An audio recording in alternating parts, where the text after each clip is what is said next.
வருஷத்துல 365 நாளும் சாமி கும்பிடுறோம். ஆனா ஒரே ஒரு ராத்திரி மட்டும் ஏன் தூங்காம முழிச்சிருக்கணும்? அன்னைக்கு அப்படி என்னதான் நடக்குது? கோடிக்கணக்கான மக்கள் ஏன் சிவனை நினைச்சு உருகுறாங்க?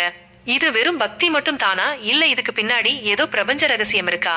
இன்னைக்கு வீடியோவுல உங்க வாழ்க்கையவே மாத்தக்கூடிய மகா சிவராத்திரி பத்தி வேற லெவல்ல பார்க்க போறோம். ஸ்கிப் பண்ணாம பாருங்க.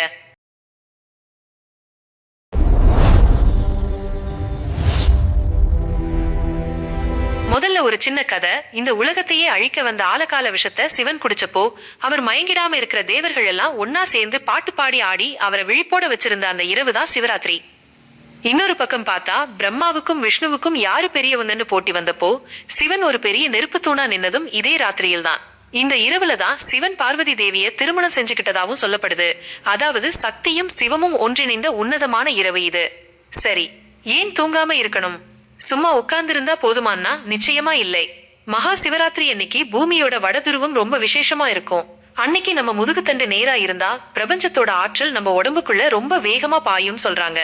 இது உங்க மனசுல இருக்கிற கெட்ட எண்ணங்களை அழிச்சு ஒரு தெளிவை கொடுக்கும். அன்னைக்கு மொத்தம் 4 கால பூஜை நடக்கும். மாலை 6 மணிக்கு ஆரம்பிச்சு இரவு 9 மணி, நள்ளிரவு 12 மணி, அப்புறம் அதிகாலை 3 மணி வரைக்கும் ஒவ்வொரு காலத்திலையும் சிவனுக்கு ஒரு விசேஷமான அபிஷேகம் நடக்கும். குறிப்பா நள்ளிரவு 12 மணிங்கிறது லிங்கோத்பவ காலம். அப்போ சிவனை தரிசனம் பண்றது கோடி புண்ணியம் தரும்.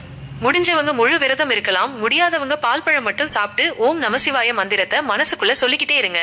இந்த மந்திரம் சும்மா ஒரு வார்த்தை இல்ல, இது ஒரு வைப்ரேஷன். இது உங்க உடம்புல இருக்கிற எதிர்மறை சக்திகளை விரட்டிடும். இந்த வருஷம் சிவராத்திரிக்கு நீங்க எந்த கோவிலுக்கு போக போறீங்கன்னு கமெண்ட்ல சொல்லுங்க. இந்த வீடியோ பிடிச்சிருந்தா நம்ம சேனலுக்கு சப்ஸ்கிரைப் பண்ணுங்க. அந்த ஈசனோட அருள் உங்க எல்லாருக்கும் கிடைக்கணும்னு வேண்டிக்கிறேன். தென்னாடுடைய சிவனை போற்றி, எந்நாட்டவர்க்கும் இறைவா போற்றி.